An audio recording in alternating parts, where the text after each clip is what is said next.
Excerpts from the Diary of Cecilia Hammond. August 12, 1979. It's so boring back here in my room in Winnetka. The weather's fine and I'm just sitting at my desk watching my mother through an open window as she tends her roses. 50, maybe 60 miles south there's Joel. Is he thinking of me? Most likely he's with some other girl. She'll be dark-skinned like him and very pretty with big brown eyes. He's probably forgotten kissing me already.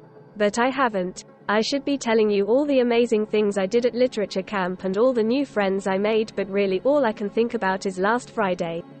I'd seen him before, but I wasn't sure he'd seen me.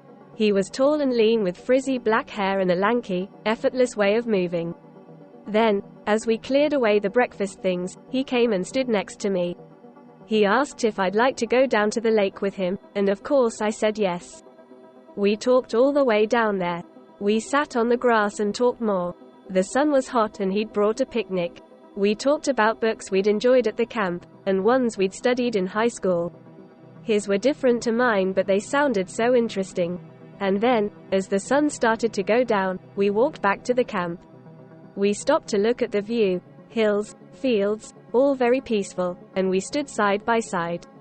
Then he moved around to stand in front of me and bent his head to kiss me. My heart almost stopped, but I could feel it pounding at the same time. Then he stopped, so I reached up and kissed him back. And we went on like that. And then we continued back to camp, arriving just in time for dinner. It was so magical, like something out of Wuthering Heights. And now I don't know if I'll ever see him again. October 20th, 1979. I don't think I'll sleep tonight. I'm meeting Joel tomorrow, at the entrance to the Chicago Art Institute at 10:30. We've been writing since school started back. Keith teases me every time a letter arrives from him and Mom tells him to stop. He writes so well too. And he's so interesting. God, I can't wait to be looking into his eyes again. And, dare I say it, kiss him again. Oh God, I'm insane with excitement. April 13th, 1980. I am so angry right now. Just furious. I want to scream and shout, and at the same time I just want to bury my face in the pillow and sob. It seems so wrong. I'm 18. They can't tell me what to do. But they can really, that's the thing. Joel says when he gets angry or frustrated he writes, so that's what I'm doing now. Oh God, Joel, I'm so sorry. I'd never seen him cry before today, but when I got on the train back from Chicago there were tears on his beautiful brown cheeks. Cheeks I'll never see again. God, I'm hurting so much inside. Dad says I'll see the sense in it when I'm older, that I'll see it was just teenage infatuation, but, well, I love him. There. I've said it. I should have said it to him, but I was too scared. He told me. We were in Grant Park, by the fountain. They'd not long turned it on and we were looking at the huge white jets, and he turned to me and said, I think I love you. I feel so stupid now.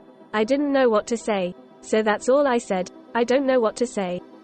Then he said, I don't think, I know. I was speechless. It was so beautiful and he was so kind and gentle. And then we walked to the station. And that's it. That's all. I'm done with journaling. September 12, 1982. Oh, what a day. Poetry Society picnic at Professor Hubbard's idyllic place on Lake Cayuga. His ranch there has these fabulous lush green lawns that run right down to the water. There were maybe 30 of us, there to welcome the freshman members. 7 or 8 girls and 2 boys, Seb, I think he prefers boys to girls, and Nicholas. Nicholas definitely prefers girls, you can just tell by the way he looks at you. Nicholas has the most beautiful brown eyes, and when he smiles, which he does a lot, they twinkle in a roguish way. We were all sipping the wine Petey had brought along in a hamper, but I don't think that was what made me blush. Nicholas is just so charming, yet at the same time you just know he's consumed by the most devilish desires. And then, at the end of the day, he asked if I'd like to have coffee with him. Would I ever? But of course I tried to play it cool. I think he knew though. So tomorrow at 10:30 in the Union. Now I must decide what to wear. June 13th, 1983. It's been just over 6 months since I last wrote in here.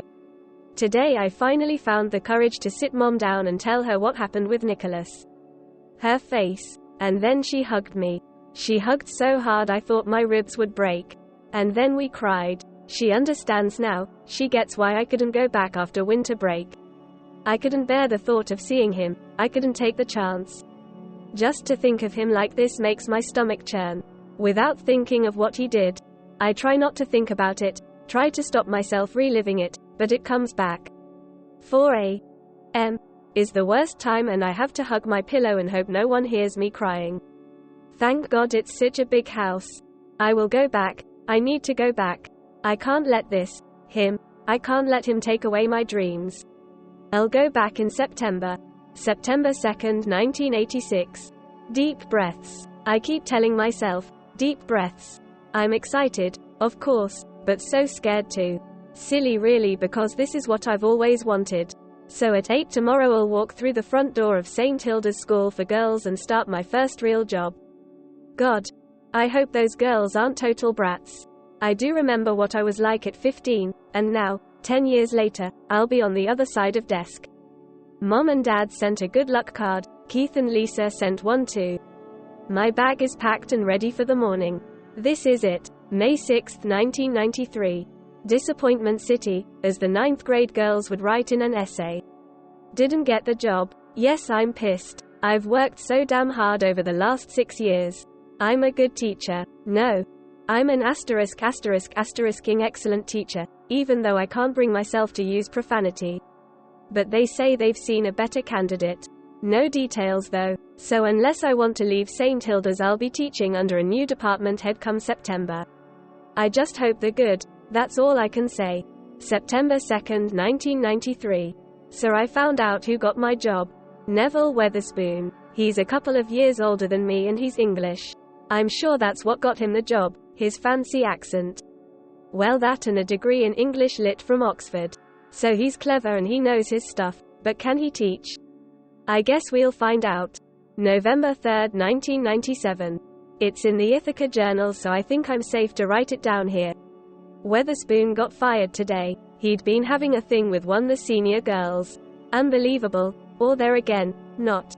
He was always a little creepy, looking at my chest a little too often and for too long. I don't know how his wife put up with him. Well, maybe she won't. Word is, she's left him. And as for that senior, I know who she is, but I best not write it down in case. I can't help but feel jealous. I haven't even been on a date in over a year. I feel like I'm turning into a crazy cat lady, spinster of this parish. Mom said, after his funeral, that Dad wished he could have walked me down the aisle. I'm sorry, Dad, but God, now I'm going to cry. January 5, 2002. My mood matches the winter sky, gray with nothing to lighten the gloom. We always say, New Year, new beginnings, or something of that ilk, yet here I am living the same life I had last year, and the one before, and the one before that. I'm sorry, I should try being more positive, but it gets harder and harder. Writing here helps. It's a form of therapy. Joel said that. Dear sweet Joel. Now I'm wondering what he's doing with himself. Married with kids, I expect. Maybe teaching English at one of the Ivies, a road I'm increasingly unlikely to take. And my dreams of department head? Another road closed to me, it seems. God. I'm in such an awful mood this evening. I need to write more. I had resolved to work on my poetry, so it's time to put you aside, dear journal, and see if verse helps. May 24, 2017. Wonderful news. My little book of poems has been accepted for publication. I opened up the email when I came home from work this evening. First thing I did was to text Gigi and tell him. He was so excited for me, said we must celebrate. He has the best intentions, but I'm sure he'll be busy with his husband. It's a sweet idea though. Now, what else to say? Not so much really. Another filling in my teeth, another lecture from my doctor about my weight. I don't think I'm doing so terribly badly there. I'm little more than 20 pounds heavier than when I turned 18. Well, okay, maybe 5 more, but that's not so bad, is it, at my age? May 7, 2019. It's been absolutely beautiful today. Trees are coming into verdant leaf, the birds are back singing their merry little tunes, and the sky was a fabulous blue from dawn till dusk. Oh yes, I bumped into Joel too. Literally bumped, not in the reality TV sense but the true English language sense. I'd gone into Bentley's for my lunchtime coffee and sandwich, as I do most days. I'd just paid and was stepping away from the cashier, both hands full of course, when this oaf pushes his chair back, knocking it into me as he stood up. Coffee went one way, sandwich another. I was furious anyone could be so thoughtless, and he just stands there apologizing. Not just apologizing but staring too. I was looking up into this smooth brown face edged with a neatly trimmed grey beard, and then he speaks. "Don't I know you?" Well, it was his voice that gave it away. As soon as I heard him I knew who he was. I might have gasped, and he followed up by saying my name. "Yes, Joel." So we sat down together. He bought me a new sandwich and coffee. He looked good, trim, hair thinning of course and mostly grey, but the same deep brown eyes I used to gaze into at 18. It's been 39 years, almost to the day, but I think my heart was racing like it did back then. I did notice a groove on his ring finger, an indentation where his wedding band would normally live. Casually as I could, I asked if he had family, and then rather wished I hadn't. Apparently his wife passed about a year previously. Anyway, bottom line, I said I'd meet him for lunch tomorrow. He suggested dinner, but I confessed to feeling hesitant, so lunch it is. May 8, 2019. I'm confused, puzzled. I've spent half the evening talking about it with Gigi and now I don't know what to think. Gigi finds it suspicious that Joel would appear in my life like this, a bit too rom-com, he said. Coincidences happen, but is he onto something I can't see?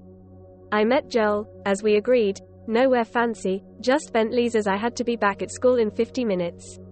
He was already there. I look into his eyes and it's like we've never been apart. At the same time we've spent our whole lives apart. How well did we really know each other? Gigi asked me that. He's an aerospace engineer, not what I expected at all. Lives near Seattle. Has 2 adult daughters. So why was he in a Lincoln Park coffee shop on a weekday in May? He said he was just revisiting some old haunts. What to make of that? Anyway, I did agree to dinner tomorrow night. May 10, 2019. I can't quite believe what I've done, yet I'm absolutely sure I've chosen the right path. I went to Joel's hotel this morning and talked to him about it. But before I get into that, perhaps I should summarize our dinner. He had offered to pick me up, but I wasn't sure about that, so we met at Bar Reba. My choice, as he doesn't really know Chicago. We reminisced about the days we spent together all those years ago and compared notes on what we'd been doing since. He said he honeymooned in Chicago, which was why he was back in town. It would have been their 30th anniversary this week. I asked him about his work and his daughters. He asked about what I was doing. When I told him I went to Cornell, he laughed. That was your dream, wasn't it?